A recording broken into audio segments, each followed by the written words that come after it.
So இவ்வளோ நன்மைகளை செஞ்சவர் குரு. உங்களுடைய குழந்தைகள் விஷயத்தில் கவனமாக இருக்க வைக்கணும். இல்லைன்னா குழந்தைகளால் உங்களுக்கு பிரச்சனைகள், போராட்டங்கள், மன வருத்தங்கள், அசிங்கங்கள், அவமானங்கள் உண்டு. அது மட்டுமல்ல, உங்களுடைய மேரிட்டல் லைஃப்பில் கணவன் மனைவிக்குள் பிரிவு, கருத்து வேறுபாடு, சண்டை சச்சரவுகள் இருக்குது. யாருக்கெல்லாம் டிவோர்ஸ்க்கு அப்ளை பண்ணியிருக்கீங்களோ கிடைப்பதற்கான வாய்ப்பு இதெல்லாமே இருக்குது.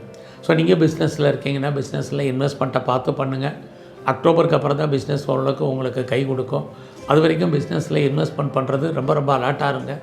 பார்ட்னர்ஷிப்போடு பிஸ்னஸ் பண்ணும்போது கவனம்.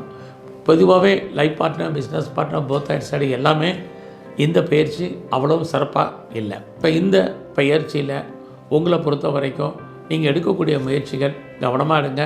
தனிப்பட்ட ஜாதகம் நல்லா இருந்தால் மட்டும் ட்ரை பண்ணுங்கள். இல்லைன்னா ரொம்ப பொறுமையாக செயல்படுங்க. ஸோ இந்த பயிற்சியில் உங்களுடைய குலதெய்வம், இஷ்ட தெய்வம் நல்லா தரிசனம் பண்ணுங்கள். எங்கெல்லாம் பிரம்மா இருக்காரோ வழிபாடு பண்ணுங்கள். நவகிரகத்தில் இருக்கக்கூடிய குரு பகவானை தரிசனம் பண்ணிட்டு வாங்க. உடல் ஆரோக்கியம் நன்கு அமையும். நன்றி, வணக்கம்.